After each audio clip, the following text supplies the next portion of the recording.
اور پھر آگے ایک بات جو ہے وہ کہی گئی ہے کہ اے ایمان والو، اگر تم شریعت پر نہیں چلو گے، اگر تم شریعت کے قوانین پر نہیں چلو گے تو اللہ کا ایک قانون ہے، اللہ موقع دیتا ہے ہر قوم کو، لیکن جب وہ قوم باز نہیں آتی تو پھر اللہ اس سے ہدایت کی توفیق ہی سلب کر لیتا ہے۔ یا ایھا الذین آمنوا من یرتد منکم عن دینہ فسوف یأتی اللہ بقوم یحبهم ویحبونہ اذلۃ علی المؤمنین اعزۃ علی الکافرین۔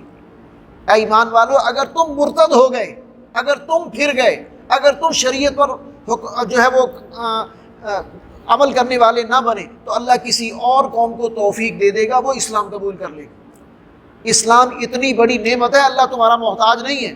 اگر تم اسلام کی قدر نہیں کر رہے، اگر تم اسلام پر عمل نہیں کر رہے تو اللہ تمہاری بجائے کسی اور کو توفیق دے سکتا ہے، جو اسلام سے محبت کریں گے، جو اللہ سے محبت کریں گے، جو اللہ کے نبی سے محبت کریں گے۔ اور ایسا تاریخ میں ہو چکا ہے آیا فتنہ تاتار کے افسانے سے پاسماں مل گئے کعبے کو صنم خانے سے۔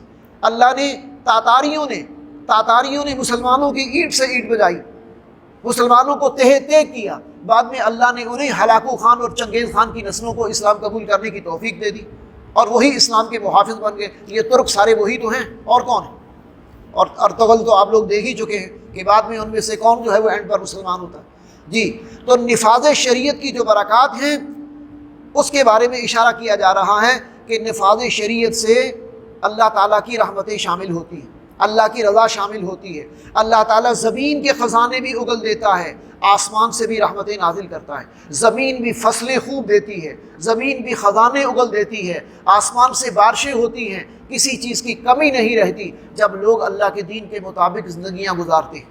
جب لوگ اللہ کو راضی کرنے کی فکر کرتے ہیں تو اللہ بھی ان کو خوب نوازتا، اللہ ان کو ایسے نہیں چھوڑ دیتا۔ تو ہم اللہ کی طرف بڑھیں تو صحیح، اللہ کی طرف رجوع تو کریں، دیکھیں اللہ کی رحمت کس طرح ہماری مدد کو آتی ہے۔